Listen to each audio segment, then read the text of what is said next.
Hello बच्चा लोग, मैं आदित्यानंद आपका वेलकम करता हूं न्यूटन्स लॉ ऑफ मोशन के एक और धमाकेदार सेशन में। अभी तक हमने बच्चों फ्रिक्शन खत्म किया है, उसके पहले न्यूटन्स लॉ में सारे क्वेश्चंस की वैरायटीज को कवर किया है। आज अपन फ्रिक्शन के कुछ होमवर्क करने के बाद पढ़ने वाले हैं डायनेमिक्स ऑफ सर्कुलर मोशन। अभी तक मैंने तुम लोगों को बताया था कि कोई पार्टिकल जब सर्कुलर पाथ पे करता है मूव, जैसे सपोज करो ये सर्कुलर पाथ है तो दो तरीके का है, इसको हम वर्टिकल सर्कल बोलते हैं, है ना। एक ये वाला सर्कल मैंने बताया था काइनेमेटिक्स ऑफ सर्कुलर मोशन पे, इसको हम हॉरिजॉन्टल सर्कल बोलते हैं। आज हम इसके अलावे बहुत सारा चीज पढ़ेंगे। आज हम एक और तरीके का मोशन को देखेंगे, देखना कैसा मोशन हो रहा है। कोनिकल पेंडुलम, ये देखो, ये कोनिकल एक कोन बना रहा है। थोड़ा सा स्पीड अप करना पड़ेगा मुझे, और इसके लिए मुझे क्या करना है, इसको थोड़ा सा इधर करता हूं, मैं पेंसिल को साथ में रखता हूं। अब देखना ये जो मोशन हो रहा है, ये कौन सा मोशन हो रहा है, ये कोनिकल पेंडुलम हो रहा है। देखो ये हॉरिजॉन्टल हो रहा है, मोशन हॉरिजॉन्टल में है, लेकिन एक वर्टिकल के साथ एंगल पे है। ये स्ट्रिंग देखो, स्ट्रिंग को देखो, ये स्ट्रिंग जो है वो ऐसे ऐसे चारों तरफ घूम रहा है। थोड़ा सा ऊपर वाला पोर्शन मत देखना, ये स्ट्रिंग के पाथ को देखना ऐसा। ये कॉनिकल पेंडुलम है।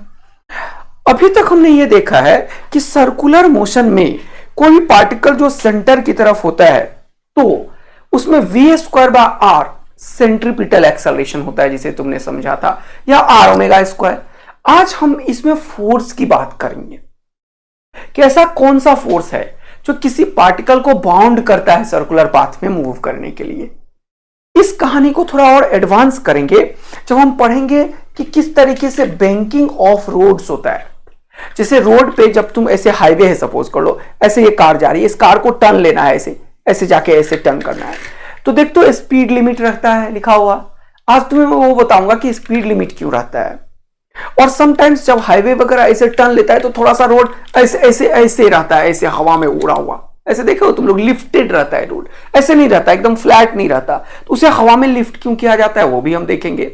और स्पीड लिमिट किसी कार का कितना इंपॉर्टेंट रोल प्ले करेगा यदि वो किसी कर्व पाथ के ट्रैक पे चल रहा है। ऐसे ऐसे पाथ है सपोज कर लो ऐसा, और इसको इस पाथ पे चलना है। तो ये सारा चीज बैंकिंग ऑफ रोड्स के बारे में बात करेंगे और डायनेमिक्स ऑफ सर्कुलर मोशन के बारे में बात करेंगे। लेकिन उन सब से पहले आपके लिए कुछ होमवर्क क्वेश्चन डिस्कस करना इंपॉर्टेंट है।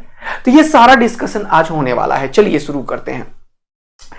तो आज अपन लेक्चर नंबर 17 में sir dynamics of circular motion, banking of roads और numericals with PYQ and level up JEE Main वाले क्वेश्चंस भी करेंगे। लेकिन इन सबसे पहले मैं तुम्हारे लिए ये होमवर्क क्वेश्चन थोड़ा नीट 2020 का दिया था लास्ट क्लास में, वो करते हैं। चलिए जल्दी से पढ़ते हैं। बोल रहा है calculate the acceleration of the block and the trolley. देखो कोई भी क्वेश्चन जब मैं लाता हूं ना तो आप तुरंत से कर लिया करो, क्योंकि जिसे आता है उसे करने में 45 सेकंड से ज्यादा नहीं लगता। जिसे नहीं आता वो बैठ के सोचता रहता है हाथ पे हाथ डाल के कि कर लो मास्टर तुम्ही। नीट मुझे नहीं निकालना, जेईई मेंस मुझे नहीं निकालना, जेईई एडवांस मुझे नहीं निकालना। मैं आपको गाइडेंस दे सकता हूं, अच्छा मैं सारे वैरायटीज कवर कर सकता हूं, लेकिन अगर आप अपने दिल से वो चीज नहीं निकालोगे, वो आग अपने अंतरात्मा से नहीं निकालोगे कि हमें न्यूमेरिकल हाथ चला के, पेन चला के, कॉपी कलम रेडी रखना पड़ेगा हमेशा, दिमाग एक्टिव रखना पड़ेगा हमेशा, तभी सॉल्व होता है। हाथ पे हाथ दे के बैठे रहोगे, मूवी की तरह मेरा लेक्चर देखते रहोगे तो सिर्फ मजा आएगा, मार्क्स नहीं आएंगे दोस्त, मार्क्स तुम्हें लाना पड़ेगा। मैं तो जो बता रहा हूं उसी से सारे क्वेश्चंस आएंगे जेईई मेन और नीट में, इसके बियॉन्ड कुछ नहीं है। लेकिन क्या तुम कर पाओगे, ये हमेशा मैं बोलता हूं कि तुम्हें याद दिलाता हूं कि सिलेक्शन हमेशा बच्चा लेता है। मैं एज अ टीचर बस तुम्हें एक बेस्ट गाइडेंस दे सकता हूं। जो ऑनलाइन ऑफलाइन मैंने कोटा पढ़ाया, जयपुर पढ़ाया, दिल्ली पढ़ाया, सारे लगभग जगह 10 साल, 7-8 साल ऑफलाइन में और फिर 3 साल लगातार ऑनलाइन में, मिलियंस ऑफ स्टूडेंट्स को ऑनलाइन में पढ़ाया। इन सबका एक्सपीरियंस आपको हम दे रहे हैं यहां पे, जिसका बहुत बड़ा इंपॉर्टेंस है। किसी भी ऑनलाइन या ऑफलाइन के कोई भी कंटेंट से best teaching, best delivery, best explanation दे रहे हैं। लेकिन इन सब से क्या तुम्हारा सिलेक्शन हो जाता है? नहीं, सिलेक्शन तुम्हारा तुम्हारे मेहनत से होता है। ये मैं बार बार बोल रहा हूं, और फिर जिस दिन तुम ये चीज को बहुत अच्छे से समझ लोगे, उस दिन तुम्हें समझ में आ जाएगा कि आदित्य सर ही वो चीज है जिससे सिलेक्शन होगा, क्योंकि हम हर एक सेकंड तुम्हें सही पाथ पे लाके खड़ा कर देंगे, तुम्हारे को आईना दिखा देंगे कि देख बेटा, हाथ पे हाथ दे के मत बैठ, क्वेश्चन तुम्हें सॉल्व करना पड़ेगा पेन चला के। अगर नहीं हुआ तो दोबारा से वीडियो लेक्चर देखने पड़ेंगे, फिर नहीं हुआ 2-3 बार रिवीजन करना होगा, दिस इज द वे, यही तरीका है सिलेक्शन का और यही वो चीज है जिससे आप सिलेक्ट हो पाओगे बच्चों, राइट ना। तो चुपचाप ऐसे क्वेश्चंस होमवर्क देता हूं तो करा करो और आंसर भी बताया करो। कुछ लोग बताते भी हैं देखो, लेकिन सारे नहीं बताते हो तुम लोग। Calculate acceleration of the block and the trolley. Okay, पता नहीं ब्लॉक, अच्छा ब्लॉक ये है तो ट्रॉली ये हो जाएगा, चलो ठीक है। System shown in the figure, the coefficient of kinetic friction between the trolley and the surface is 0.05। तो यहां का जो फ्रिक्शन का मैक्सिमम वैल्यू होगा, काइनेटिक फ्रिक्शन का वैल्यू हो जाएगा म्यू 0.05 और इंटू एन, एन कितना होगा यहां पे 100 न्यूटन का लगेगा, बोलो हाँ है ना। ये 10 इंटू जी हो गया, तो यहां पे नॉर्मल कितना हो जाएगा 100 न्यूटन का, देख लो ध्यान से। तो ये पॉइंट उड़ाया तो ये हो गया 100, ये खुपाच खुपाच हो गया, ये हो गया 5 न्यूटन का, यानी कि 5 न्यूटन का यहां पे हमें जो लगेगा वो लगेगा फ्रिक्शन फोर्स, 5 न्यूटन का फ्रिक्शन फोर्स लगेगा, देख लो ध्यान से, देख रहे हो। यहां पे टेंशन जो होगा वो टी हो जाएगा, बहुत ही बढ़िया, यहां पे टेंशन टी हो जाएगा और यहां पे 20 न्यूटन का हो जाएगा ये वाला ब्लॉक। अब देखो क्वेश्चन क्या पूछ रहा है तुमसे, बोल रहा है mass of the string is negligible and no other friction exist, बस यही फ्रिक्शन है और कोई फ्रिक्शन नहीं है, ठीक है बिल्कुल। तो पूछ क्या रहा है, calculate the acceleration of the block. मैंने बताया है कि acceleration net force by net mass से निकल जाता है, नीचे वाला फोर्स mg है 20 और इधर जो अपोज करने वाला फोर्स है वो 5 है, तो सीधा तुम्हें एक्सेलरेशन निकलेगा F net by M net से, तुरंत आंसर आ जाएगा। बोलो मस्ती भरा गेम है क्या, है ना। तो F net by M net, F net कितना हो जाएगा वो देख लो, यहां पे नीचे कितना है 20, इधर कितना है 5, तो कितना हो जाएगा इधर 15 और नीचे कितना हो जाएगा ये 2 और ये 10, तो कितना हो जाएगा 12, तो 15 डिवाइडेड बाय 12, तो इसको जब सॉल्व करोगे तो कितना हो जाएगा ये 3 से 3 4 जा 12, 3 5 जा 15, तो हो जाएगा 5/4। तो ये कितना हो जाएगा, इसको देखो अगर 5/4 को 4 1 जा 4 बचा कितना 1 पॉइंट दिया तो हो गया 10, 4 2 जा 8, 4 5 जा 20, 1.25 मीटर पर सेकेंड स्क्वायर। बोलो मजा आ गया क्या। तो ये तरीका देखो कितना आसान बन गया तुम्हारे लिए क्वेश्चंस में, कोई भी दिक्कत की बात नहीं रहेगी क्या, नहीं सर कोई दिक्कत की बात नहीं रही। तो देखो ये 30 सेकेंड 45 सेकेंड में क्वेश्चन सॉल्व होगा और तुम कर भी पाओगे ऐसे सिचुएशन में। तो आंसर हो जाएगा 1.25 मीटर पर सेकेंड स्क्वायर। एक और बढ़िया सा क्वेश्चन है, ये मैंने होमवर्क दिया था, ये कभी भी आ सकता है, तो ये जो कॉन्सेप्ट्स अभी बता रहा हूं उसको ध्यान से देखना। चलो बोल रहे a given object takes n times more time to slide down a 45 degree rough inclined। 45 degree rough inclined को इसको मैं नीचे लेता हूं, ठीक है, एक 45 डिग्री का रफ इंक्लाइंड है ये 45 डिग्री का, ठीक है, ये रफ है तो फ्रिक्शन कोफिशिएंट म्यू हो जाएगा। बोल रहा है n times more time to slide down 45 degree rough inclined planes as it takes to slide down a perfectly smooth 45 degree inclined. The coefficient of kinetic friction between the object and incline is, यानी कि एक rough inclined है जहां से किसी object को, मान लो ये डिस्टेंस कोई कवर किया, x डिस्टेंस को कवर करने में इसे लगता है जो भी टाइम t रफ सरफेस पे जो भी लगता है, और यहां पे है एक और स्मूथ सरफेस, इतना ही x डिस्टेंस ये कवर करना चाह रहा है और यही 45 डिग्री पे परफेक्टली स्मूथ सरफेस। तो इसमें जो टाइम लगा टी स्मूथ सरफेस पे, तो ये खटाक से आ जाएगा। नीचे वाला एक्सेलरेशन कितना होगा जल्दी बताना, जी साइन थीटा। इसमें किसी को दिक्कत है तो यहां पे mg लिखो, यहां पे नॉर्मल लिखो, ये वाला एंगल 45 ये mg cos थीटा होगा, ये mg साइन थीटा होगा और m से डिवाइड कर दो तो g साइन थीटा होगा। फिर थीटा का वैल्यू 45 है, ठीक है, तो साइन 45 होता है 1/√2, तो होगा g/√2, यानी कि इसका एक्सेलरेशन डाउनवर्ड डायरेक्शन में g/√2 है, जबकि फ्रिक्शन वाला का एक्सेलरेशन जो होगा वो g साइन 45 नीचे होगा और ऊपर में फ्रिक्शन भी लगेगा। इसका जो नेट एक्सेलरेशन होगा वो निकलेगा g sign 45 minus mu G cos 45। बोलो मजा आ गया क्या। हाँ सर, क्योंकि ये नीचे की तरफ mg साइन 45 लगेगा, ऊपर की तरफ म्यू mg cos 45 लगेगा।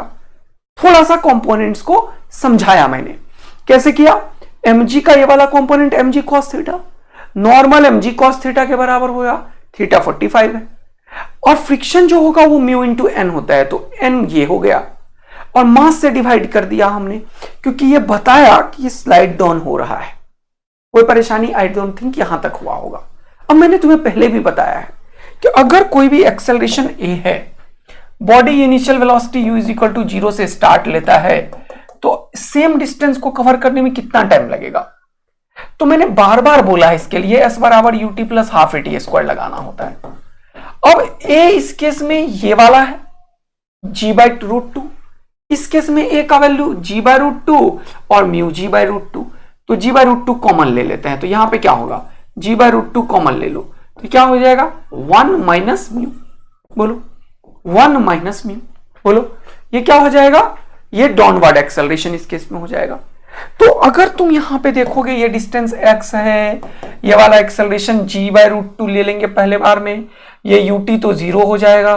तो ये चीज मैं सॉल्व नहीं करना चाह रहा था, डायरेक्ट में t का वैल्यू √2x/a लिखना चाहिए मुझे, क्योंकि मैंने खूब सिखाया है ये वाला चीज कि टाइम 2x/a लेता है। अब क्वेश्चन ने क्या बोला वो देखो, अकॉर्डिंग टू क्वेश्चन ये वाला जो टाइम है ये ज्यादा टाइम है, किसके, इसके, ये ऑफ कोर्स ये जल्दी आ जाएगा क्योंकि ये g/√2 एब्सोल्यूट एक्सेलरेशन है, यहां पे g/√2 को रोक रहा है ये वाला, तो ये धीरे धीरे आएगा, तो इसका टाइम ज्यादा होगा। तो क्वेश्चन वालों ने भी वही बोला कि रफ सरफेस का जो टाइम है वो स्मूथ सरफेस के टाइम का n टाइम्स है।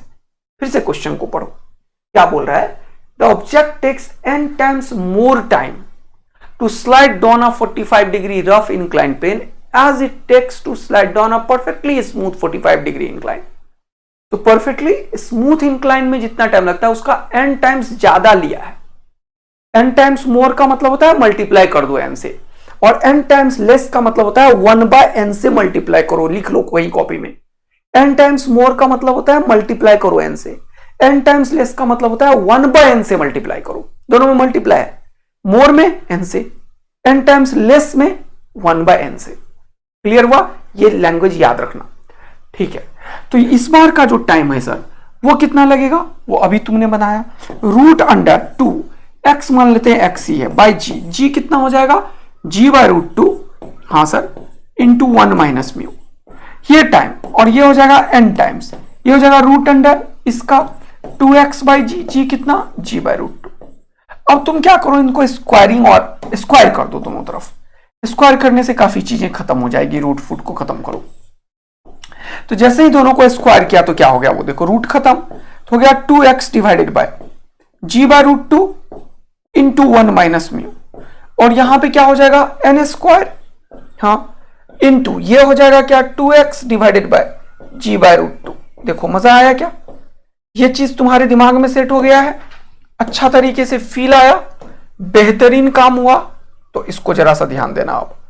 अब क्या होने वाला है वो देखो, ये g/√2 और ये g/√2 कैंसिल आउट हो जाएगा, ये 2x और ये 2x कैंसिल आउट हो जाएगा, बचेगा क्या, n square is equal to 1/1 minus mu, है कि नहीं।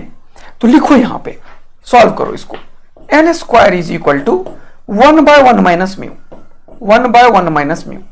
अब हमें क्या निकालना है, म्यू निकालना है मेरे भाई, म्यू निकालना है। तो इसको रिवर्स करता हूं, तो इसको भी रिवर्स करता हूं, 1/n square is equal to 1 minus mu. अब म्यू को इधर रखा लाया और इसको इधर किया तो हो जाएगा 1 माइनस 1/n स्क्वायर, और mu is equal to this. तो ये कितना आसान तरीके से मैंने तुम्हें म्यू का वैल्यू निकाल के रख दिया। कितने लोगों को मस्त मजा आया, तुरंत से बता दो हाँ सर। ये बहुत अच्छा कॉन्सेप्ट है, इसे याद रखता है बच्चा सब और AA आर्मी बन जाता है, क्योंकि जो फास्टर बच्चा होता है ना वो AA आर्मी बनना पसंद करेगा। कितने लोग AA आर्मी बन चुके हो जल्दी से बता दो। तो ये याद रखना है कि अगर यहां से टाइम है t और यहां का टाइम्स n टाइम्स t है, तो हमें पता होना चाहिए कि म्यू का वैल्यू 1 माइनस 1/n स्क्वायर होगा, और ये काफी जगह यूज होता है। तो ये बच्चे याद भी रखते हैं, तो तुम्हें भी याद रखना है, इतना सॉल्व नहीं करना है। तो 1 माइनस 1/n स्क्वायर सॉल्व करके निकल देना है, 1 माइनस 1/n स्क्वायर, ये आंसर हो जाएगा इसका। तो इसको सॉल्व नहीं करना है, नीट में टाइम कम रहता है। ये क्वेश्चन 2018 जेईई मेन में आया, उसके बाद में भी आया जेईई मेन में सिमिलर कॉन्सेप्ट पे क्वेश्चन, और 3-4 बार आ चुका है। अगला क्वेश्चन फिर से देखो, इसी कॉन्सेप्ट पे तुरंत से सॉल्व होगा, पढ़ो ये देखो। 2021 में दिखा रहा हूं मैं, लेकिन 2024 में भी आया था ऐसा क्वेश्चन। खूब आता है ये क्वेश्चन। अब ये जेईई मेन में एक्चुअल में इंटीजर वाले क्वेश्चन होते हैं, तो वरीड मत, तो आंसर ही तो निकालना है। बोल रहा when a body slides down from rest along a smooth inclined plane making angle of 30 degree. देखो स्मूथ के बारे में पहले बात कर दिया, 30 डिग्री, ये स्मूथ के बारे में बात किया। With the horizontal it takes time t। When the same body is slides down from the rest along the rough inclined plane making the same angle, angle इस बार भी 30 ही बोला, रफ इंक्लाइंड बोला, through the same distance, distance भी same बोला x, जैसे पिछले वाला क्वेश्चन था। बोला it takes alpha into t. बोला alpha is the constant greater than 1, the coefficient of friction between the body and the rough inclined plane is. कितना मजा आया तुम्हें? तुरंत से आंसर आएगा या नहीं आएगा बताओ मुझे? आ जाएगा आंसर। तो ये वही तो हो गया n टाइम्स टी। पहले का टाइम कितना था t, अब जो टाइम लगा same body slides down from rest on the rough inclined plane making angle alpha times T, तो दूसरा वाला जो टाइम है वो कितना है? Alpha times T. पहले वाले का टाइम था t और अब वाला टाइम हो गया अल्फा टाइम्स टी। यही तो हुआ, यानी कि पहले वाला टाइम का अल्फा टाइम्स हो गया। ये कितना आसान हो गया बताओ मुझे? मजा आ रहा है कि नहीं आ रहा है? तो इस बार इसने क्या पूछा है वो देखो। अब ये x पूछ रहा है क्या होगा, और ये बताया क्या है? बोला coefficient of friction between the body and the rough inclined plane is. तो सिमिलर पैटर्न का क्वेश्चन है, अटेम्प्ट करो और आंसर मुझे बता दो यहां पे। तो थोड़ा सा दिमाग और तुरंत से आंसर आएगा, तो ये क्वेश्चन जरूर सॉल्व करके मुझे बता दो as it is previous your question. तो सॉल्व करके आंसर मुझे निकाल के कमेंट करके बताना, और तभी अंतरात्मा से विश्वास जगेगा। जब सब कुछ सर ने सेम किया है तो एक क्वेश्चन तो करना बनेगा ना दोस्त, है कि नहीं? और जब तुम जेईई मेन के क्वेश्चन फोड़ दोगे तो तुम्हें मजा आ जाएगा। डन? पक्का? चलिए अब थोड़ा सा ये कॉन्सेप्ट बहुत दिन से मिस हो रहा था, हम ये बताना चाह रहे थे कि two block on an inclined plane, दो ब्लॉक जब कांटेक्ट में होता है इंक्लाइंड प्लेन पे तो क्या होता है। स्मूथ सरफेस के बारे में मैंने बताया हुआ है, याद है तुम लोगों को? स्मूथ सरफेस के बारे में मैंने बताया हुआ है। अब देखो जब दो ब्लॉक इंक्लाइंड पे होता है तो यहां पे m1 मैंने मान लिया है इसको, ये m2 है, ये μ2 है और ये μ1 है। इसको थोड़ा सा अच्छे से लिख देता हूं, ये μ2 है और ये μ1 है, यानी कि ये फर्स्ट वाला है ओके और ये सेकंड वाला है ओके। तो देखो इसको नीचे लिखोगे तो यहां पे क्या हो जाएगा m1g sin थीटा, इधर क्या लगेगा m2g sin थीटा, यहां पे भी फ्रिक्शन पीछे लगेगा और यहां पे भी फ्रिक्शन पीछे लगेगा, इन दोनों का फ्रिक्शन पीछे लगेगा। देखो क्या बात समझ में आ रही है? तो यहां पे जब तुम इस चीज को सॉल्व करने के लिए बैठोगे तो इधर क्या हो जाएगा जल्दी बताओ, m1g sin थीटा, और इसके लिए क्या लिखोगे प्लस m2g sin थीटा। अब इसके चलते फ्रिक्शन क्या होगा, पहला वाला ब्लॉक है तो μ1 होगा, दूसरा वाला ब्लॉक है μ2, तो इसके लिए हो जाएगा μ1 m1g cos थीटा, इसके लिए हो जाएगा μ2 m2g cos थीटा। बोलो क्या बात समझ में आया? अब मुझे केसेस बनाने हैं। अगर ये दोनों फ्रिक्शन कोएफिशिएंट बराबर हो तब क्या होगा? जब दोनों का फ्रिक्शन कोएफिशिएंट बराबर है तो a1 क्या होगा और a2 क्या होगा? क्वेश्चन ये है, a1 क्या होगा और a2 क्या होगा? a1 होगा g sin थीटा, जनरली होगा m2g sin थीटा, और ये हो जाएगा, ये प्लस को हटाओ, प्लस का कोई मीनिंग नहीं है यहां पे, मैंने दोनों के लिए अलग अलग लिखा है, तो दोनों का अलग अलग एक्सेलरेशन में मैं इंटरेस्टेड हूं। इसका नीचे वाला फोर्स है m1g sin थीटा और ऊपर वाला फ्रिक्शन है म्यू m1g cos थीटा। इसमें से इसको घटा के डिवाइडेड बाय मास करूंगा तो हो जाएगा g sin थीटा माइनस म्यू1g cos थीटा। देखो g sin थीटा माइनस म्यू1g cos थीटा, दूसरे वाले का g sin थीटा माइनस म्यू2g cos थीटा। अब क्योंकि ये म्यू1 और म्यू2 बराबर है, म्यू1 और म्यू2 बराबर है तो ये टोटल बराबर हो जाएगा। ऐसे केस में ये दोनों ब्लॉक का जो एक्सेलरेशन होगा वो बराबर हो जाएगा। म्यू1 बराबर म्यू2 है, म्यू1 बराबर म्यू2 पहला केस लिया, ऐसे केस में a1 बराबर a2 हो जाएगा। तो जब ये दोनों एक्सेलरेशन बराबर हो जाए तो ये जितना चलेगा उतना ही ये चलेगा, बोलो हाँ या ना? तो ये जितना चलेगा उतना ये चलेगा, उतना ही चलेगा। तो ये इसको धक्का मारने की कोशिश करेगा लेकिन मार ही नहीं पाएगा। तो याद करो मैंने तुम्हें बताया था कि दो ऑब्जेक्ट कांटेक्ट तो बनाए हुए रहेगा, लेकिन कोई एक दूसरे को धक्का नहीं मार पाएगा। जैसे ये यहां पे है, ये गिरे नहीं, इसलिए इसके पीछे में, इसके आगे ये लगा देता हूं मैं।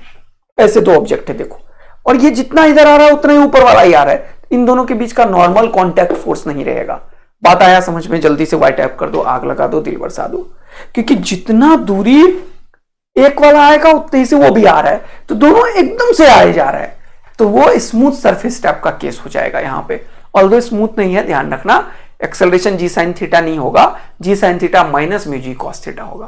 तो जब ये दोनों बराबर हो तो ऐसे केस में नॉर्मल रिएक्शन फोर्स जो होता है वो जीरो होता है, because both the block, very very important point, because both the block are in contact but does not press each other. धक्का नहीं दे रहा होगा दोनों एक दूसरे को, तो ऐसा क्वेश्चन आ सकता है।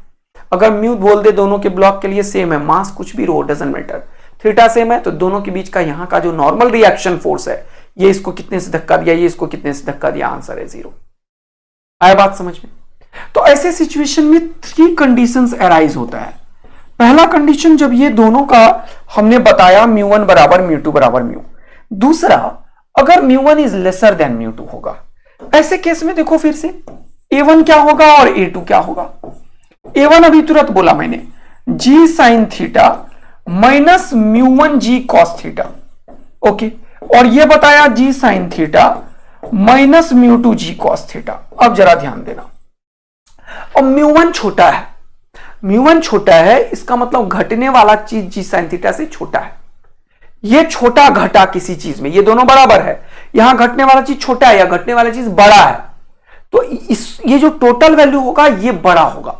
जैसे मान लो ये दोनों 10-10 है, ये मान लो 2 है, ये वाला मान लो 5 है। ये कैसे बोल दिया सर आपने? क्योंकि कंडीशन बनाया है μ1 इज लेसर देन μ2, यानी कि यहां का फ्रिक्शन कम है, यहां का फ्रिक्शन ज्यादा है। फ्रिक्शन ज्यादा होता है तो ये ज्यादा रोकेगा, धीरे आएगा, और ये फ्रिक्शन कम है तो ये जल्दी आएगा। वही बोलने की कोशिश कर रहा हूं कि μ1 कम है तो a1 जो होगा वो ज्यादा हो जाएगा। तो इन दोनों को जब सॉल्व करोगे इस कंडीशन के लिए कि μ1 इज लेसर देन μ2 होगा, ऐसे केस में a का एक्सेलरेशन ज्यादा होगा a2 से। ये दोनों कांटेक्ट लूज कर देंगे, ये तेजी से भाग जाएगा, ये धीरे आएगा। बात समझ में आ रही है कि नहीं?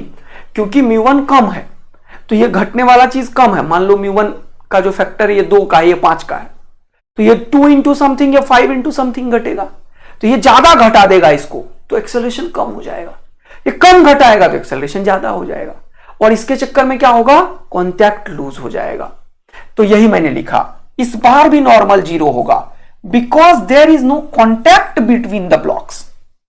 तो अगर यहां पे तुम देखो कि ये म्यू का वैल्यू कम है, ये म्यू का वैल्यू ज्यादा है, तो तुम तुरंत से बोल दोगे कि नॉर्मल जीरो होगा। इसका एक्सेलरेशन यहां से निकाल लो, इसका एक्सेलरेशन यहां से निकाल लो, तुरंत से क्वेश्चन सॉल्व हो जाएगा। अब कहानी तीसरा वाला, जब ये वाला फ्रिक्शन ज्यादा हो और ये वाला कम हो, μ1 ज्यादा हो और μ2 कम हो, ऐसे केस में क्या होगा वो जरा समझते हैं। ऐसे केस में क्या होगा, a1 जो होगा वो होगा g sine theta minus μ1 g cos theta, और a2 होगा g sine theta minus μ2 g cos theta. इसमें तो दिक्कत नहीं है आप किसी को भी। और ये वाला जो है वो कम है, तो ये तेजी से भागेगा और ये धीरे भागेगा। तो समझो ऐसा कुछ हो गया कि इंक्लाइंड पे 2 बॉडी है, ऊपर वाला तेजी से भाग रहा है, ऊपर वाला तेजी से भाग रहा है, और नीचे वाला जो है वो धीरे भाग रहा है। तो ये क्या करेगा, नीचे वाले को धक्का देता हुआ आएगा। ऐसे ही तो होता है। मान लो 2 बॉडी है, मान लो ये इटसेल्फ एक बॉडी है, ये आगे जा रहा है और मेरे साथ कांटेक्ट में है, ये धीरे जा रहा है, लेकिन मैं तेजी से जा रहा हूं, तो मैं क्या करूंगा, इसको धक्का मारने लगा। देखा ना, अभी सपोज करो ये एक बॉडी है और मेरा एक ये चेस्ट वाला पोर्शन मेरा एक बॉडी है, और हम दोनों साथ साथ जा रहे थे। अब ये धीरे जा रहा है, मैं धक्का देने लगा इसको, तो क्या हुआ, मैं इसको अपने साथ लेके चलने लगूंगा। यही होगा ना फिजिक्स यार। जैसे सपोज करो कि यहां पे ये है, अब ये तेजी से आ रहा है अगर, तो इसके नीचे वाला कोई भी कॉन्टैक्ट बॉडी होगा, इसको भी अपने साथ लाने लगेगा। ये देखो ऐसा होगा, ये देखो क्या हो गया, गेटिंग, दोनों साथ साथ आ रहा था ना। देखा, फिजिक्स क्लियर हो रहा है कॉन्सेप्ट। तो यहां पे ऐसे केस में क्या होगा, अगर ऊपर वाले का एक्सेलरेशन ज्यादा है, a2 ज्यादा है, ऐसे केस में देख लो, क्योंकि μ2 छोटा है, इस बार ये घटने वाला चीज कम है। तो अगर इस कंडीशंस को तुम इंप्लीमेंट करोगे, इस कंडीशन को कि μ1 जो है वो ग्रेटर देन μ2 है, μ1 जो है वो ग्रेटर देन μ2 है। अगर μ1 ग्रेटर देन μ2 है, μ1 जो है वो ग्रेटर देन μ2 है, तो क्या होगा जरा समझने की कोशिश करना। μ1 ग्रेटर देन μ2 है, जरा समझने की कोशिश करना। तो इसमें ज्यादा घट रहा है तो a1 छोटा हो जाएगा a2 से, a1 is lesser than a2, यानी कि a2 बड़ा है, यानी कि पीछे वाला एक्सेलरेशन ज्यादा है तो ये तेजी से धक्का मारेगा इसको। बात आया समझ में? पीछे वाला एक्सेलरेशन क्या होगा? तेजी से धक्का मारेगा इसको, और जब ये तेजी से धक्का मारेगा तो इसको अपने साथ लाएगा। तो इन दोनों का एक्सेलरेशन a1 और a2 इस बार बराबर होगा, जो a के बराबर होगा। अब ये कैसे निकालेंगे वो इंपॉर्टेंट बात है। तो अब ये दोनों ब्लॉक को साथ में कंसीडर करना पड़ेगा, क्योंकि ये दोनों साथ में आ रहा है। इन दोनों का नीचे वाला फोर्स, इन दोनों का ऊपर वाला फ्रिक्शन फोर्स जो नेट है, इन दोनों का नीचे वाला force divided by total mass, यही होगा। तो नीचे वाला फोर्स कितना है वो देखो। तो एक्सेलरेशन इस केस में कितना निकलेगा? m1g sin theta plus m2g sin theta. ये दोनों फोर्स नीचे है, बोलो हाँ है ना। इन दोनों का फ्रिक्शन माइनस, माइनस क्या लिखोगे? μ1 m1g cos theta plus μ2 m2g cos theta. क्या बात समझते जा रहे हो? यहां पे m1 m2 कॉमन नहीं आ पाएगा, ध्यान रखना मेरे भाई, g कॉमन ला सकते हो बस तुम। तो ये नीचे वाले फोर्स में ऊपर वाला फोर्स घटा दिया फ्रिक्शन, ये नीचे वाला फोर्स टोटल ये है m1g sin theta plus m2g sin theta, friction ये है, और डिवाइडेड बाय टोटल मास करना पड़ेगा m1 प्लस m2। तो ये डायरेक्ट तुम बोल सकते हो ऐसे केस में। ऐसे केस में एक्सेलरेशन दोनों बराबर होगा, जो इस तरीके से निकलेगा जो मैंने यहां पे निकाला है, लेकिन नॉर्मल जीरो नहीं होगा। नॉर्मल कैसे निकलेगा? किसी एक का एफबीडी बना के। इसका एक्सेलरेशन लग गया तो ये इसको धक्का दे रहा है तो इधर की तरफ नॉर्मल लगा देना। देखा, ये इसको धक्का दे रहा है तो इधर की तरफ नॉर्मल आ गया, फ्रिक्शन इधर आ गया, mg इधर आ गया। अगर इसका एफबीडी बनाओगे तो ये अगर इसको नीचे की तरफ धक्का दे रहा है तो ये इसको ऊपर की तरफ धक्का देगा। याद रखना, ऐसे क्वेश्चन को सॉल्व करने के टाइम पे यदि नॉर्मल निगेटिव आ गया तो तुमने गलत सॉल्व किया है। नॉर्मल निगेटिव नहीं आ सकता, नहीं आ सकता नॉर्मल निगेटिव। तो नॉर्मल नेवर बी निगेटिव, ये भी ध्यान रखना। Normal not equal to zero है, and also normal never be negative होगा। नॉर्मल फोर्स जो होगा that is contact between the block, never be negative, never be negative. ये भी बहुत इंपॉर्टेंट लाइन है, नेवर बी निगेटिव। तो तुम नॉर्मल कैसे निकालोगे? अगर मैं पूछूं इन दोनों का कॉन्टैक्ट निकालो ऐसे केस में, तो पहले एक्सेलरेशन निकालोगे, फिर किसी भी एक ब्लॉक का एफबीडी बनाओगे। मान लो m1 का एफबीडी बनाया, तो m1 का एफबीडी अगर बना रहे हो तुम, तो नॉर्मल क्या हो जाएगा जल्दी से बताओ? इधर की तरफ लिखोगे n। आया बात समझ में? इधर की तरफ लिखोगे m1g sin थीटा। आ रहा है समझ में? m1g sin theta. इधर की तरफ लिखोगे इसका फ्रिक्शन इतना μ1 m1g cos थीटा, और इसको यही वाला एक्सेलरेशन a प्रोवाइड कर दोगे तो ये नॉर्मल अननोन है, बस निकल जाएगा। अगर ऊपर वाले का निकालना है n ब्लॉक का, तो ऊपर की तरफ नॉर्मल दोगे, फ्रिक्शन ऊपर की तरफ दोगे, m1g sin theta m2g sin theta नीचे लिखोगे, तो m2g sin theta minus normal minus friction is equal to mass into acceleration से निकलेगा। तो ये पूरा का पूरा जो कॉन्सेप्ट पढ़ाया है, इसमें दो क्वेश्चन तो तुरंत से आंसर कर दोगे तुम। यदि इसका एक्सेलरेशन ज्यादा हो तो कांटेक्ट हो जाएगा, एक्सेलरेशन अलग निकालेंगे, नॉर्मल जीरो होगा, है कि नहीं? यदि दोनों फ्रिक्शन बराबर हो तो एक्सेलरेशन निकाल लोगे तुम लोग, क्योंकि दोनों का एक्सेलरेशन क्या होगा? इसी तरीके से निकलेगा जो ऊपर बताया। सबसे मुश्किल यही होगा जो आगे वाला धीरे चलेगा और ऊपर वाला तेजी से चलेगा, जब साथ साथ आएगा। तो मैंने सबसे मुश्किल वाले के ऊपर ही क्वेश्चन कर दिया। ये देखो, मैंने तुम्हारे लिए क्वेश्चन बना दिया। 1 kg का ब्लॉक है, ये 2 kg का ब्लॉक है। इसका फ्रिक्शन ज्यादा दे दिया यानी कि ये धीरे चलेगा, इसका कम दे दिया यानी कि ये तेजी में चलेगा। और पूछा क्या देखो, बोल रहा है mass m1 and m2 are placed on the rough inclined plane as shown in the figure, find out the acceleration of the blocks and the contact force between these. Acceleration तो दाएं हाथ का खेल हो गया। कैसे सर? क्योंकि ये m1g sin 37 का वैल्यू तुम लोगों को पता होना चाहिए, कितना होता है जल्दी से बता दो, 3/5। cos 37 का वैल्यू पता होना चाहिए, कितना होता है 4/5। ठीक है बिल्कुल। तो इसका कंपोनेंट्स ब्रेक करो, mg नीचे, mg cos 37 इधर, mg sin 37 इधर, mg नीचे, mg cos 37 इधर, mg sin 37 इधर। तो नेट फोर्स नीचे वाला निकालो, ऊपर वाला फ्रिक्शन को कैंसिल आउट करके 3 से डिवाइड कर दो, एक्सेलरेशन निकल गया। एक्सेलरेशन निकलने के बाद दूसरे का एफबीडी बना के सॉल्व कर लो। तो एक्सेलरेशन और नॉर्मल तुम्हारे हाथ में है, क्योंकि इसका आंसर मैं यहां पे बता दिया हूं कि एज इट इज यही क्वेश्चन तुम्हें मैंने पूछ दिया, बस वैल्यू पुट करते चले जाएंगे, आंसर आ जाएगा। तो ये क्वेश्चन जो बच्चा नहीं किया वो अपने गाल पे 5 थप्पड़ जरूर लगाना। सही बता रहा हूं, मेरा बात सुनना, 5 थप्पड़ जरूर लगाना कि तुम इतने मक्कार कैसे हो सकते हो कि जब सब कुछ बता दिया है, ऊपर में सब कुछ बता दिया है, तो तुम वैल्यू नहीं पुट कर पाओगे क्या? 1 kg 2 kg μ1 μ2 नहीं पुट कर पाओगे क्या? जब ये नहीं कर पाओगे तो मेडिकल या फिर इंजीनियरिंग करना बेकार है मेरे भाई, बेकार है। सही बता रहा हूं, कोई मतलब नहीं है तुम्हें कोई चीज करने का। जाके गाय भैंस बकरी चलाना चाहिए, पिताजी को मदद करनी चाहिए उनके किसी भी काम में। सही बता रहा हूं। अगर तुम एक स्टूडेंट हो और तुम्हें डॉक्टर बनना है तो खटाक से पॉज करके अभी तुरंत इसका आंसर निकाल के कमेंट कर देना चाहिए यस सर, अदरवाइज कोई मतलब नहीं है पढ़ाई का। पढ़ाई 2 वे प्रोसेस है, मैं ही कैलकुलेशन करके सारा कुछ करता रहूंगा, नथिंग विल चेंज। जो इस साल हुआ है ना वही अगले साल भी होगा। दुनिया का कोई ताकत नहीं, साक्षात मां सरस्वती भी आ जाए ना तो भी नहीं कुछ करवा पाएंगे। क्यों? क्योंकि सिलेक्शन तुम्हें लेना है मेरे भाई, पेन तुम्हें चलाना है। तो आंसर करके कमेंट करना अभी तुरंत, फिर आगे का वीडियो देखो, और नहीं तो जाके पढ़ाई लिखाई छोड़ के जाके भैंस बकरी चलाना शुरू कर दो। ये बात एकदम दिल पे लगाओ, समझ रहे हो कि नहीं? यस, ठीक है मेरे भाई।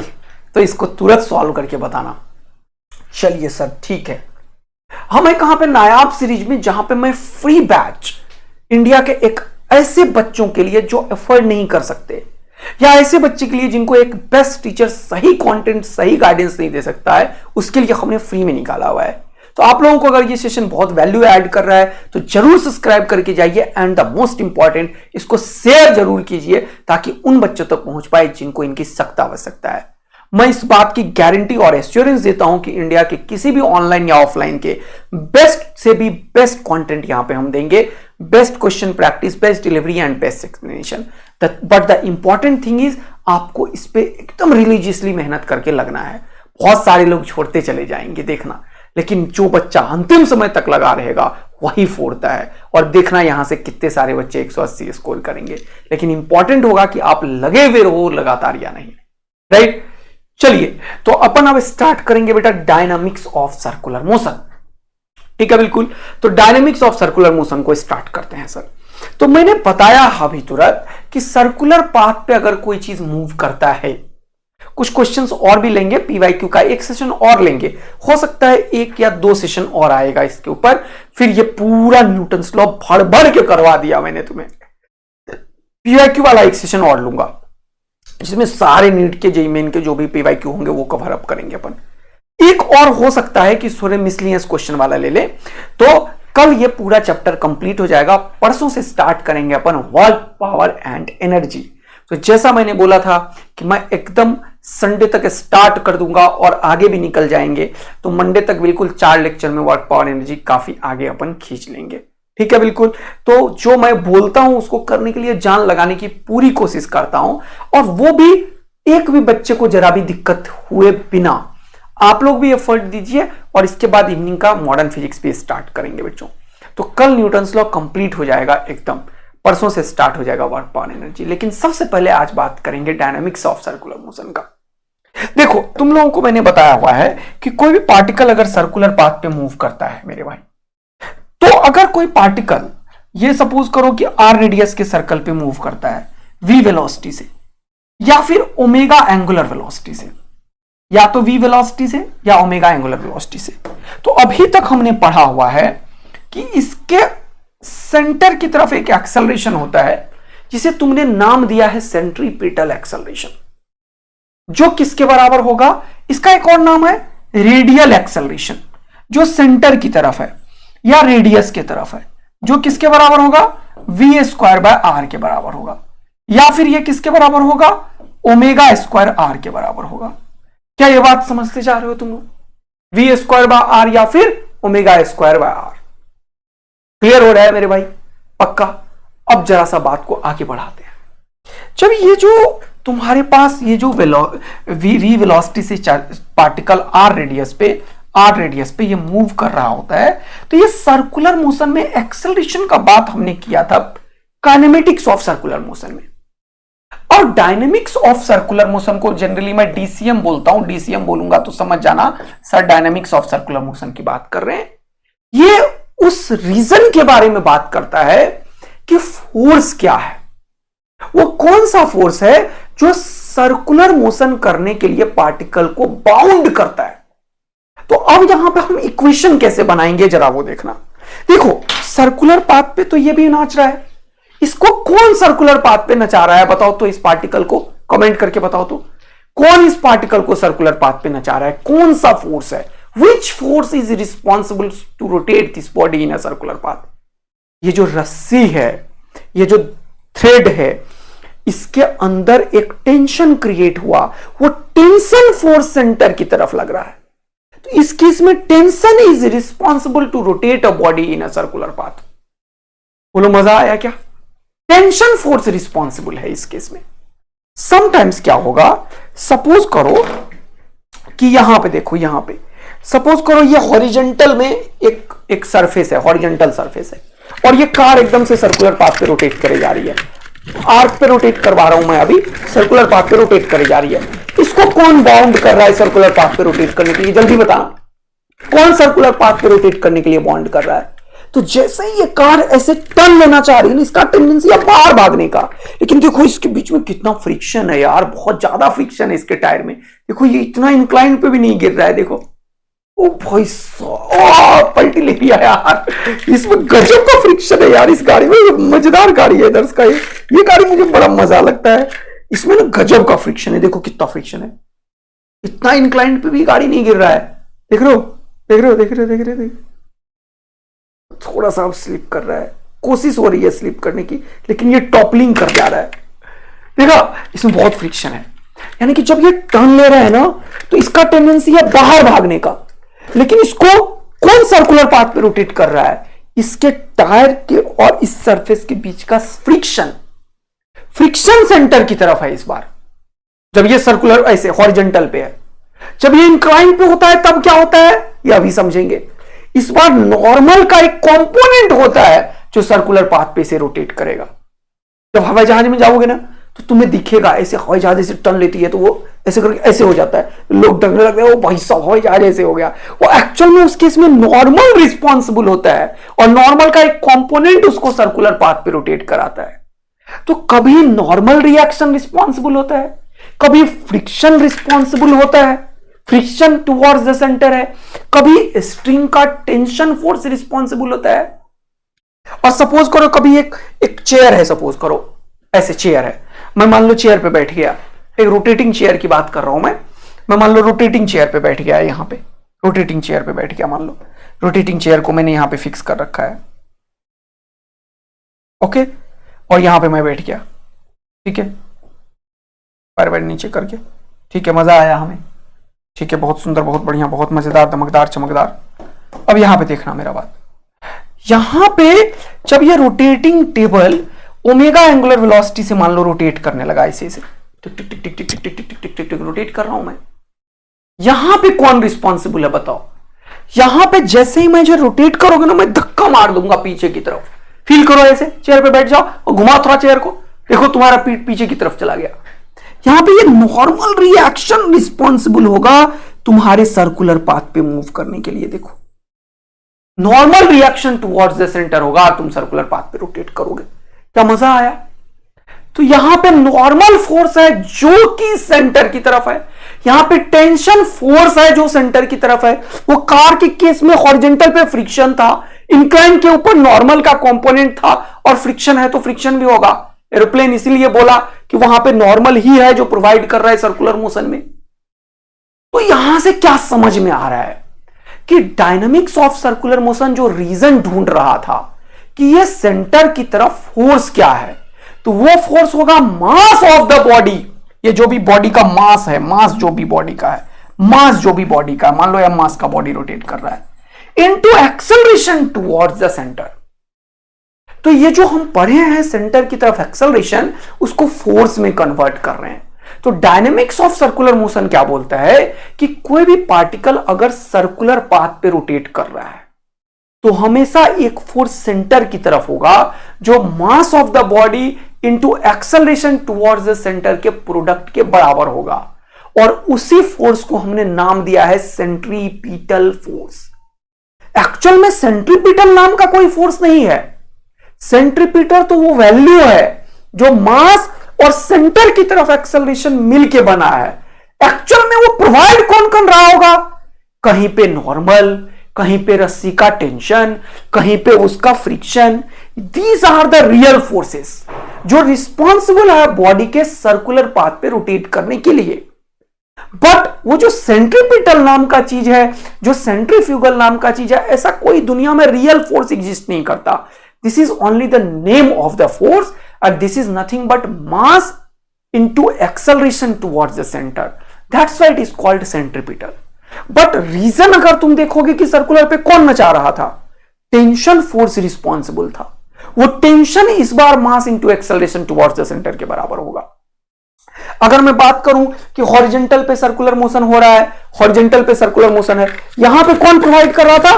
Friction is responsible for providing the centripetal acceleration, centripetal force. Getting? बात समझ में आ रहा है तुमको मेरा क्या मैं बोलने की कोशिश कर रहा हूं? और यहां पे नॉर्मल। तो dynamics of circular motion actual में क्या बोलता है कि अगर कोई पार्टिकल सर्कुलर पाथ पे मूव करता है तो नेट फोर्स जो होगा, नेट फोर्स वो सेंटर की तरफ होगा। Net force towards the centre, towards the centre. और ये जो net force towards the centre होगा वो किसके बराबर होगा? जल्दी से बताओ।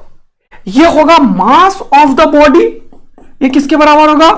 मास of the body, mass of the body जो भी बॉडी का मास है, into mass of the body, mass of the body into acceleration towards the centre. आया मजा? टुवर्ड्स द ऑरिजिन या सेंटर, कुछ भी लिख दो। ओके, डन है। तो ये सेंट्रीपिटल फोर्स आज की डेट में कोई ना कोई रियल फोर्स से मिलता है। या तो टेंशन से, स्प्रिंग लगा के नचाऊंगा तो स्प्रिंग फोर्स से लगेगा। तो अब हमने डायनामिक्स ऑफ सर्कुलर मोशन का एक इक्वेशन सीखा है कि कभी भी कोई भी फोर्स अगर सेंटर की तरफ लग रहा है, इसीलिए इसका नाम सेंट्रीपिटल है। ये एक्चुअल में रियल फोर्स नहीं है। रियल फोर्स तो ऐसे केस में टेंशन हो सकता है, फ्रिक्शन हो सकता है, स्प्रिंग हो सकता है कि नहीं? These are the real forces जो सेंटर की तरफ लगेगा, और वो mass of the body into acceleration towards the centre कितना है? V square by are. या फिर mass of the body acceleration क्या है? R omega square. ये एक्चुअल रियल कहानी मैंने तुम्हें कोट किया है जो तुम्हें समझ में आना चाहिए। Mass of the body into R omega square, mass of the body into V square by R. This is the real force जो टुवर्ड्स द सेंटर होगा। This is the real force. Normal हो सकता है यहां पे, yes, इनमें से एक नॉर्मल भी हो सकता है, इक्वल टू नॉर्मल भी लिख देता हूं कहीं भी मैं, है कि नहीं? तो these are the real forces जो एक्चुअल में इसके पीछे की कहानी कर रहा है। ये तो बस नाम है। This is only the name of the forces. Mass into acceleration towards the centre, mass into acceleration towards the centre. That's why it is called centripetal. Otherwise दुनिया में सेंट्रीपिटल कुछ नहीं है। रियल में तो नॉर्मल है, टेंशन है, friction है, स्यूडो है, सॉरी स्प्रिंग फोर्स है। हम बस बोलते हैं कि सेंटर की तरफ है, इसीलिए ये सेंट्रीपिटल है। तो अब तुम लोगों को डाउट क्रिएट किया मैंने, फिर सेंट्रीफ्यूगल क्या होता है सर, है ना? सेंट्रीफ्यूगल भी कुछ नहीं होता है। वो एक्चुअल में एक स्यूडो फोर्स होता है जब हम इसी का एनालिसिस इसी के फ्रेम में जाके करें। अगर हम ग्राउंड फ्रेम पे क्वेश्चन को सॉल्व करते हैं, ग्राउंड फ्रेम पे, तो हम वर्ड यूज करते हैं सेंट्रीपिटल, सेंट्रीपिटल FC। और यही सेंट्रीपिटल सेंट्रीफ्यूगल हो जाता है सेंटर से बाहर। कब? जब हम इसी के फ्रेम में जाके क्वेश्चन को सॉल्व करते हैं। जरा देख रहा हूं, मजा दिला देता हूं मैं तुम्हें। यानी कि सेंट्रीफ्यूगल फोर्स जो है वो एक तरीके का सूडो फोर्स है। Centrifugal force is a pseudo force in the case of non inertial frame of reference. हाँ, ये का बोलता रहा भैया, कुछ नहीं के समझ में आ बता रहा, सब आएगा समझ में। रुको तो, आदित्यानंद लगा हुआ है, कैसे नहीं समझोगे तुम? तो इस सब को हटाया मैंने और मैंने नाम दिया क्या, सेंट्रीफ्यूगल। अब देखो कैसे तुम्हें मजा दिलाता हूं मैं। सेंट्रीफ्यूगल क्या है वो देखो। सपोज करो कि इसी के फ्रेम में जाके मैं क्वेश्चन को सॉल्व करूंगा, तो मैंने क्या किया, यहां पे ऐसे चला गया, इसी के फ्रेम में चला गया, मैं भी रोटेट करने लगा ओमेगा से। मैं क्या उछल के इसी के सरफेस पे चला गया और अब मैं इक्वेशन को देख रहा हूं, तो मैं क्या इक्वेशन लगाऊंगा ये तुम बताना। मैं बोलूंगा कि ये बॉडी हॉरिजॉन्टल में चल रहा है, क्योंकि कोई भी चीज जब सर्कुलर पाथ पे मूव करता है तो उसके सेंटर की तरफ ओमेगा है, जिस भी रेडियस पे चलेगा ओमेगा स्क्वायर आर नाम का एक्सेलरेशन सेंटर की तरफ है। v से चल रहा है तो v स्क्वायर बाय आर नाम का सेंटर की तरफ है। तो ये फ्रेम या कोई भी फ्रेम जो एक्चुअल में सर्कुलर पाथ पे चल रहा है v लीनियर वेलोसिटी से और ओमेगा एंगुलर वेलोसिटी से, उसके हर एक इंस्टेंट पे सेंटर की तरफ एक एक्सेलरेशन है। हां सर, कौन सा, AC है, किसके बराबर, v स्क्वायर बाय आर या फिर आर ओमेगा स्क्वायर। अगर उस फ्रेम का कोई एक्सेलरेशन है, this is what, this is acceleration of frame of reference. बोलो हाँ या ना, acceleration of frame of reference. Yes sir, मजा आ रहा है। तो जब कोई फ्रेम का एक्सेलरेशन होता है तो उसे दुनिया क्या बोलती है, non inertial frame of reference. हां, तो क्या ये कोई भी सर्कुलर पाथ पे मूव करता हुआ चीज एक non inertial frame of reference को क्रिएट करता है? Yes, why not. डेफिनेशन क्या है नॉन इनर्शियल का, तुम बताओ मुझे। What is the definition of non inertial frame of reference? क्या होता है definition non inertial frame of reference का? एक कोई एक्सेलरेशन हो। यस, तो क्या ये नॉन इनर्शियल है? हां सर, नॉन इनर्शियल है। अगर ये non inertial frame of reference है, अगर ये non inertial frame of reference है, तो एक सूडो फोर्स लगेगा या नहीं लगेगा, बताओ मुझे। हां सर, बिल्कुल लगेगा। और नॉन इनर्शियल सर्कुलर पाथ पे, non inertial circular frame of reference जो भी होगा, उसमें जो सूडो फोर्स होता है उसी को हम बोलते हैं सेंट्रीफ्यूगल फोर्स। एक्चुअल में सेंट्रीफ्यूगल नाम का कोई चीज फिर से एग्जिस्ट नहीं करता। अच्छा, तो centrifugal force is a pseudo force in the case of circular non inertial frame of reference. मजा आया तो आग और दिल बरसा दो। तो सर्कुलर कोई भी फ्रेम जो v या ओमेगा से चल रहा है, उसके सेंटर की तरफ एक एक्सेलरेशन है, इसीलिए ये नॉन इनर्शियल है। और जब ये नॉन इनर्शियल है और उसी के फ्रेम में एंटर करके जब मैं क्वेश्चन को सॉल्व करूंगा, मैं यहां से सॉल्व नहीं करूंगा, तब मैं क्या बोलूंगा जरा वो देखना। ये बॉडी है, रस्सी लगा हुआ है, टेंशन होगा अंदर की तरफ, और यहां पे इस फ्रेम का एक्सेलरेशन है v स्क्वायर बाय आर अंदर की तरफ, तो इसके ऊपर बाहर की तरफ एक सूडो फोर्स लगेगा, क्योंकि सूडो फोर्स का डेफिनेशन ही मैंने बताया है। क्या सर, सूडो फोर्स क्या बताया है, जल्दी से बताओ मुझे। मास of the body into acceleration of frame of reference.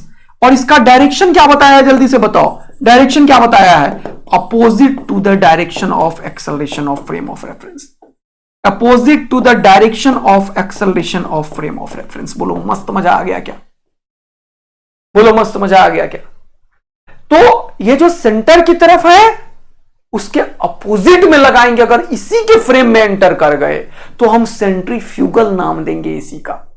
तब भी इक्वेशन वही बनेगा कि ये ब्लॉक जो है, अब ये जो मैं अभी रस्सी को नचा रहा था वो ऐसे ऐसे करके थोड़ी नाची जा रहा था यार, ऐसे ऐसे नाच रहा था। या कार को टर्न कराते तो कार ऐसे ऐसे ऐसे ऐसे करके नाच रहा होता है क्या? नहीं ना। यानी कि ये डायरेक्शन बैलेंस्ड है और ये वाला डायरेक्शन भी बैलेंस्ड है। तो ये टेंशन जो होगा वो m v square by are या m r omega square provide करेगा।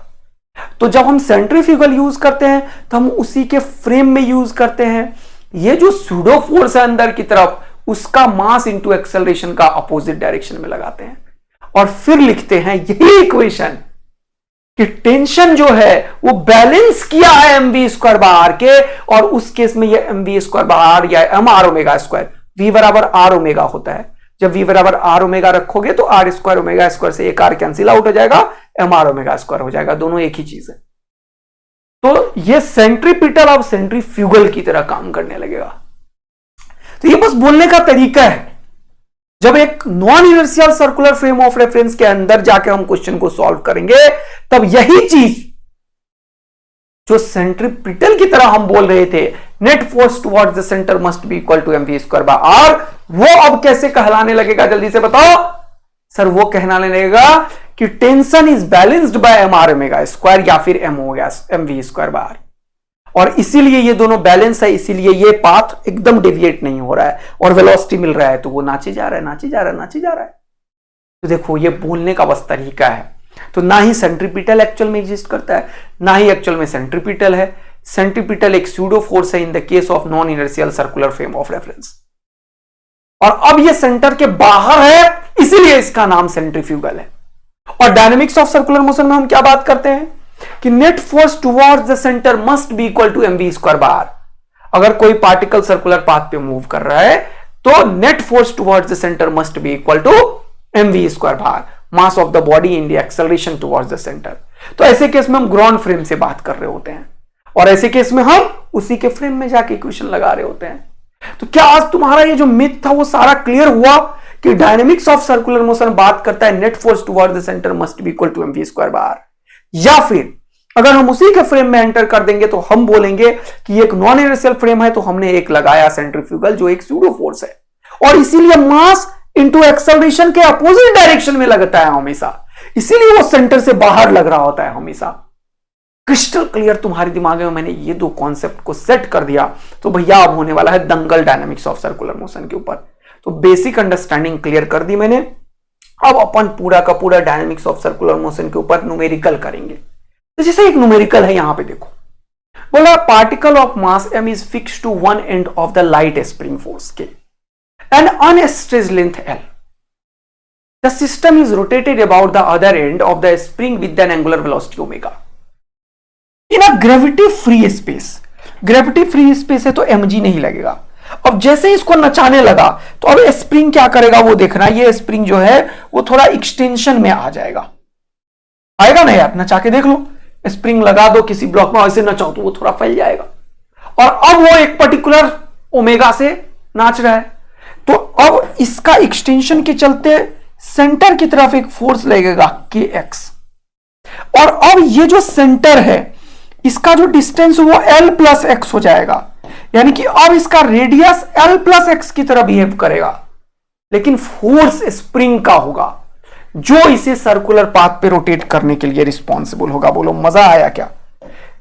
फोर्स स्प्रिंग का होगा जो इसे सर्कुलर पाथ पे रोटेट करने के लिए रिस्पॉन्सिबल होगा। बोलो मजा आया क्या? तो तुम यहां से बोलोगे कि ये जो पार्टिकल है इसको सर्कुलर पाथ में ऐसे नचा रहा है ये स्प्रिंग का फोर्स, और वो स्प्रिंग का फोर्स जो kx होगा वो किसके बराबर होगा मुझे बताओ। ये kx जो होगा वो किसके बराबर होगा मुझे बताओ। वो kx जो होगा वो टुवर्ड्स द सेंटर है और ये अगर ओमेगा एंगुलर वेलोसिटी से नाच रहा है तो ये हो जाएगा m r ओमेगा स्क्वायर। तो m r का वैल्यू कितना है? l plus x into omega square. तुमसे क्या पूछा? The increase in the length of the spring, x पूछा है तुमसे, तो निकाल दो x, इसको ओपन करो तो हो जाएगा m l omega square m x omega square. तो इसको लिखो kx is equal to m l omega square plus m x omega square, और ये x वाली चीज को इधर ले आओ, x कॉमन ले लो तो ये बचा k minus m omega square is equal to m l omega square, और ये x हमें निकालना था। क्या मजा आया तुम्हें? m l omega square by k minus m omega square. मस्त मजा आया तो जल्दी से कमेंट करके बता दो। m l omega square divided by k minus m omega square answer हो जाएगा। प्लस वाला होगा नहीं, ये होगा नहीं, नॉन ऑफ दिस का मतलब ही नहीं है जब m l omega square by k minus m omega square answer आ गया। मस्ती वाला गेम चल रहा है। ऐसे ही अब मैं कॉनिकल पेंडुलम, हॉरिजेंटल, वर्टिकल सब चीज को सॉल्व करूंगा। अब समटाइम्स क्या होता है, क्वेश्चन और देखते हैं। अभी देखो जैसे ये क्वेश्चन देखो, ये क्वेश्चन 2002 में पूछा है। बोला a point of mass m is moved in the vertical circle. अब अगर कोई चीज वर्टिकल सर्कल पे नाच रहा है, अभी जो मैंने दिखाया, ऑफ रेडियस r, यहां पे रेडियस r पे नाच रहा है। बोला with the help of a string, रस्सी है, रस्सी है इसका मतलब, और ये बॉब है या कुछ भी है, मास m है बोल दिया, तो पॉइंट मास m है तो नीचे की तरफ mg लगेगा, देखो ध्यान से, ऊपर की तरफ टेंशन लगेगा, देखो ध्यान से। What are the velocity of the mass is root under 7gr। इसका वेलोसिटी दे दिया क्वेश्चन वालों ने, देखो मजा आएगा अब तुम्हें, वेलोसिटी दे दिया। What are at the lowest point? What are the tension in the string at the lowest point is? तो अब यहां पे DCM लगाओ, डायनेमिक्स ऑफ सर्कुलर मोशन। क्या बताया मैंने? Net force towards the centre, और सेंटर की तरफ टेंशन है, बाहर mg है। अब नेट निकालना है तो टेंशन में से mg घटाना पड़ेगा, क्योंकि सेंटर इधर की तरफ है, ये इधर की तरफ नाच रहा है। तो net force towards the centre tension minus mg बराबर mv स्क्वायर बाय r। अब mv स्क्वायर का मतलब root under 7gr, root under 7gr का स्क्वायर करो और डिवाइडेड बाय r करो, तो ये क्या हो जाएगा बताओ? रूट खत्म, ये हो जाएगा m इंटू 7, देखो जल्दी से फटाफट, m into 7gr divided by r, और ये दोनों खत्म हो जाएगा खुपाच खुपाच, तो हो जाएगा 7mg, है कि नहीं बच्चों? 7mg, और यहां पे क्या होगा? t माइनस mg, ये mg उधर गया तो t का वैल्यू कितना हो जाएगा बताओ मुझे? 7mg plus mg 8mg। देखो ये आंसर आ गया 8mg की तरह ये रहा। तो इस तरीके से खूब सारे क्वेश्चंस करेंगे, और ये सारे क्वेश्चंस करके सर्कुलर टर्निंग ऑन रोड्स पढ़ेंगे, जो 3 तरीके से होगा, friction only, banking of roads and banking on friction. और उसके बाद खूब सारे क्वेश्चंस तमादम लेवल अप और सारे पीवाईक्यू कवर अप करेंगे नेक्स्ट क्लास में मेरे बच्चे, प्यारे बच्चा लोग। तो जल्दी से आग और दिल बरसा दीजिए, और नेक्स्ट क्लास में होने वाला है सर्कुलर मोशन का डाइंड और धमाका, और एकदम पूरा कॉन्सेप्ट अपने दिल, दिमाग, धड़कन और अपने ब्लड सेल में घुसा लो, जिससे कि कभी जरा सा भी कोई डाउट क्रिएट ना कर पाए तुम्हारे को, कितना भी घुमा दे। तो बहुत अच्छा लेक्चर है, इसको ध्यान से समझिएगा। नेक्स्ट क्लास में सिर्फ होगा दंगल, और बैंकिंग ऑफ रोड्स के बाद सिर्फ न्यूमेरिकल्स करेंगे डायनेमिक्स ऑफ सर्कुलर मोशन पे। थैंक यू सो मच मेरे प्यारे बच्चा लोग, इसी तरीके से प्यार बरसाते रहिए, एंड इंपॉर्टेंट इसको खूब सारा शेयर कीजिए एंड सब्सक्राइब करते रहिए। Thank you, love you, bye bye.